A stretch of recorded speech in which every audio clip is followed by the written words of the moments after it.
make the coolest melodies. So at a certain point, you say to yourself, I want to, showcase myself to the world.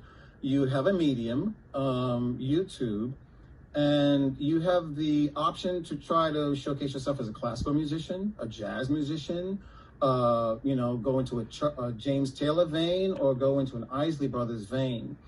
Do you remember thinking about that, or were you like, I'm just going to do pop music? Like, where does ego come from? How do those songs happen?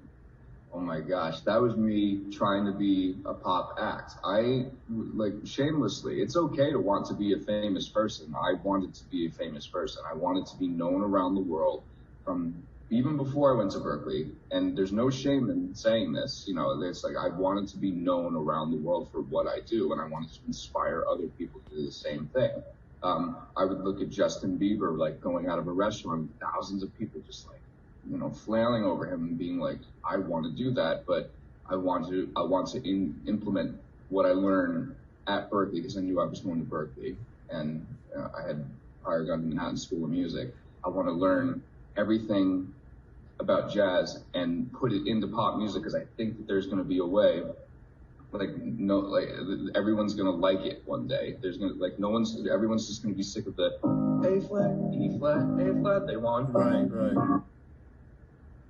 They're going to want the 2/5. So I and they love it now. And it just took some time to figure it out. But I'm not saying I pioneered that, but I'm happy. So auto-tunes led to ego. Mm-hmm. And what did you discover from your first release, auto-tunes, moving to ego? What did you discover about pop creativity, what you were doing? I discovered that, what's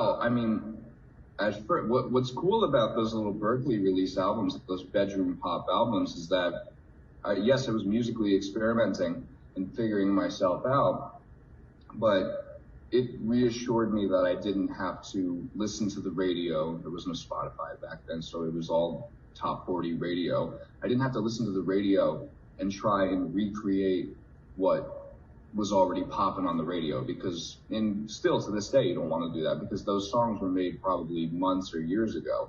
You want to do what is within you, because what is within you is one of one. Nobody else can do that. And that's how new music and new discoveries come about. So making those little projects with the jazz pop influence, even though they weren't perfect, it was still the start of something. And it's still, that's why there's one of me. It's a lot of prepositional phrases. There's a reason why I have trouble writing for other artists, because it just sounds so much like me. I have that musical stamp that was kind of established starting in 2010. And now other